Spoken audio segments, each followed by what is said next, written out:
about 5 minutes. Thank you for being here and welcome. Good morning, everyone. My name is Rob Grant. My address is 315 South Hydraulic, and I own a home in District 1. On January 24th, 2021, I was driving from my house to the gym. I live downtown and go to the gym on a regular basis. This trip to the gym changed my life. I heard police sirens and was immediately hit by a car. I do not remember hitting the building. I remember regaining my senses and realizing something really bad had happened. I got out of my truck and I fell multiple times. I was really scared, and I realized immediately that the police had been pursuing somebody. And I first thought an officer had hit me. I could see 4 or 5 officers standing with their guns out. I was scared. No one had ever come over to me to see if I was okay. I was not rendered aid because they had their guns out on the suspect. Eventually, I received contact from an officer and I was very, very emotionally distraught. I remember telling the officer that I do not agree with them chasing people downtown because it is so dangerous in a residential or downtown areas. I have never understood this. The risks to innocent people are so high. My family arrived on the scene, and I'm not sure how I walked away with no major physical injuries, but my emotional and mental state have been significantly altered. Every time I think about the impact, I have a physical reaction. Every day since I was hit, I feel extreme emotions about how it could have been one of my sons, and now I could have died. My family has been indirectly involved in something like this before, and it has hurt us both times. I have a lot of guilt now. I was not able to work for a week due to having no car and trying to figure out how to replace it. That truck was the first car I have ever owned on my own, and it was paid off. I love that truck.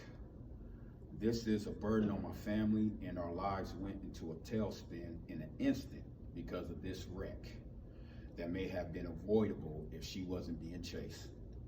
The amount of work it has taken for us to navigate has been exhausting. My truck wasn't at the tow place, we were told. We have been given no help from the police.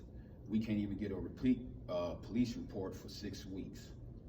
How am I supposed to move forward with all of these blocks, none of which are my fault?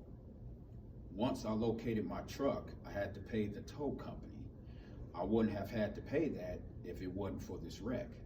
In fact, I sold my truck to them to try and cover my towing and storage costs, and I still had to pay them $200. This event has changed my life. I am sad, mad, and I don't approve of the fact that the police even initiated a pursuit again downtown. People have already died. I could have died. One of my sons could have died. This is my neighborhood.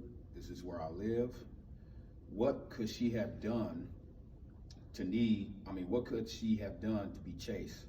She wasn't a serial murderer. She hadn't just robbed someone at gunpoint. In fact, I was told at some point it was just a traffic stop and she took off. Why not let her go? Why not catch up with her later? Her life is forever changed as well, and I'm not sure she is even the bad guy in this situation. I am now wary of driving. I am scared to go through intersections. I have concern for the people who have already lost their lives and for the rest of us whose lives are forever changed. For those of us struggling to get ahead and then hit with costs that was not planned, and it could have been avoided. I am sad that my neighborhood feels unsafe from police chases. I have been a safe driver my whole life. I have never once caused an accident. And on January 24th, I was being as safe as I ever been. Please stop chasing anyone in downtown Wichita. Our lives and livelihoods matter, and these situations are not easily navigated by an average citizen. I was minding my own business and going to the gym. My life will always have this as a defining point that harmed not only me, but my family as well. Please stop chasing it downtown Wichita.